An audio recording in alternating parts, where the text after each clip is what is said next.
آج ہم ایسا عمل بتائیں گے میاں بیوی کی آپس میں نہیں بنتی، ایک شوہر کی اپنی بیوی کے ساتھ اور ایک بیوی کی اپنے شوہر کے ساتھ نہ بنتی ہو تو دونوں میں سے کوئی ایک یہ عمل کر لے تو انشاءاللہ اللہ کے حکم سے میاں بیوی میں نہ ختم ہونے والی محبت پیدا ہو جائے گی۔ وہ عمل ایسا ہے کہ اگر بیوی گھر کی ناچاکی کا باعث بنتی ہے، شوہر کا خیال نہیں رکھتی، ہر وقت لڑتی ہے، تو یہ عمل کر کے پانی، جوس، شربت یا دودھ پر بیوی کو پلا دے تو اس کے پانی کی پینے کی دیر ہوگی، اس کی بیوی اسی وقت اس کی مرید بن جائے گی۔ اور اگر شوہر بیوی کا خیال نہیں رکھتا تو انشاءاللہ دونوں میں یہ نہ ختم ہونے والی محبت شروع ہو جائے گی۔ میاں بیوی کا تعلق کوئی کچا دھاگا تو نہیں ہے، یہ بہت بڑا رشتہ ہے۔ اللہ تعالیٰ فرماتے ہیں اور انہوں نے تم میں سے پکا عہد لیا ہے۔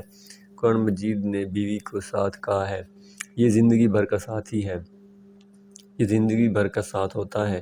میاں بیوی دونوں کو سمجھداری سے کام لینا چاہیے، محبت اور پیار کے ساتھ زندگی گزار کر شیطان کو اس اندر داخل اندازی کا موقع ہی نہ دیا جائے۔ آج ہم بیوی کی سائیڈ کا تذکرہ کریں گے۔ جو عورت بھی اپنے خاوند کے لیے سکون کا سبب بنے گی وہ ہنسی خوشی زندگی گزارے گی۔ آپ نے الائچی پر، پانی پر یا دودھ پر 100 بار یا قدوس یا سلام، پھر 33 بار سورۃ کوثر اور 10 بار سورۃ فاتحہ، اول آخر میں 3 بار درود شریف، درود ابراہیم پڑھ کر پانی پر دم کریں۔ یہ پانی چاہے صبح کے وقت یا شام کے وقت آپ اپنی بیوی یا شوہر کو پلا دیں، انشاءاللہ اس عمل کے کرنے کی دیر ہوگی، پھر دیکھیں اس کے نرم